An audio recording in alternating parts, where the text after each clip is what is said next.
Brian Cashman has now left the winter meetings, but before he did, Jack Curry had a chance to talk to him, and amongst the topics that they discussed, the Angels' impactful signing of Albert Pujols. Wow. Wow. I mean, there's been a lot of media speculation over the last few weeks, clearly on Pujols and the Marlins and the Cardinals, and I didn't believe the Angels' involvement, but you have no idea what other clubs are willing to do or trying to do. So if I was betting that was a real thing, I would have bet against it. But so when I heard it, I was wow. When you look at another team making moves, I know you have to worry about what the Yankees are doing, but the Angels have a postseason pedigree. They just made themselves a lot better. Does it ever make you rethink, or you're tempted to do something that maybe you haven't jumped on yet because a guy like Pujols has entered the fray? No, not really. I mean, you can't respond to the outside stuff. I mean, I think we showed last year when Boston did, a lot of wonderful moves that won the winter last year. We stayed true to our word, which was we showed some discipline, and we're going to do what we think is best for our franchise. And there's a lot of things that came our way. We were tested because of that, as rightfully so. I'd test us too if I was an outside opponent. But we held firm, and it worked out for us. I just think that we'll stay the course. We have a great team. We have a lot of talent. We have talent coming.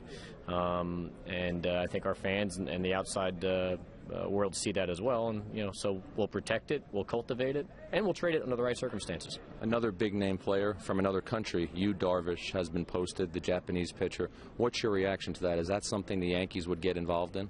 I wouldn't say whether we would get involved in or not, but obviously everybody knows he's an extreme talent, and that'll be something obviously interesting to watch and see how everybody decides to participate or not to. And I certainly won't say what we are willing or not willing to do, but there's been a lot of rumors over the last number of years that he may be coming, and it sounds like there's a possibility. This is the first step in that process, is the posting side of it. So see how it plays out. I know the Yankees have scouted him, but international players and pitchers can always be more of a mystery. Does your history with international pitchers, even Japanese pitchers, how will that impact you in deciding what you do with Darvish? I just think it puts us in a better position to make quality decisions for ourselves.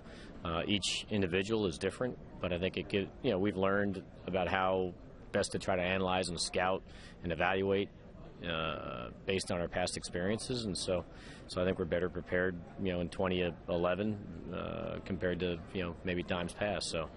As it should be. So, but how that reflects or bears on him individually, I wouldn't be able to say. And then finally, as you leave the winter meetings today, the Rule 5 draft, you select a pitcher from the Nationals, Myers, and then you also pick up a pitcher in a trade from the Royals, Cabral. What can you tell us about those two guys? Yeah, the Royals had the 5th pick in the draft, so they selected a left-handed reliever off the Red Sox Pawtucket roster, Cesar Cabral. He had been priorly selected last year in the Rule 5 by the Rays from the Red Sox. He's a 6'3" lefty, gets it up to 94, fastball, slider, changeup. We like him a lot. We think he's a lefty that gets lefties out in a significant way. He racks up the strikeouts through Double-A last year.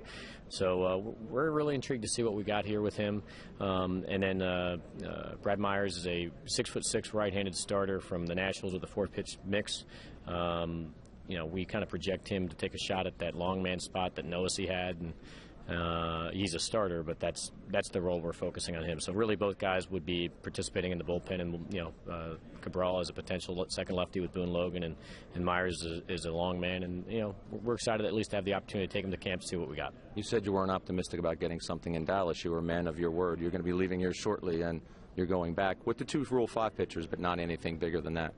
Yeah, it's not a surprise. I mean, again, there's not a lot of holes. I won't say there really isn't any holes that we currently have. There's just there's some opportunities. Can we be better here with some of the things that are available out there? And the answer is yes. But when you factor in payroll or cost to acquire via trade, that's where the rub comes in. So we'll keep working at it to try to massage and improve upon what we have, but recognize what we have is real special as it is, and it's harder to improve on something when we have as much as we do. But the job is to constantly try to look to get better, and we'll keep doing that. We'll keep trying that.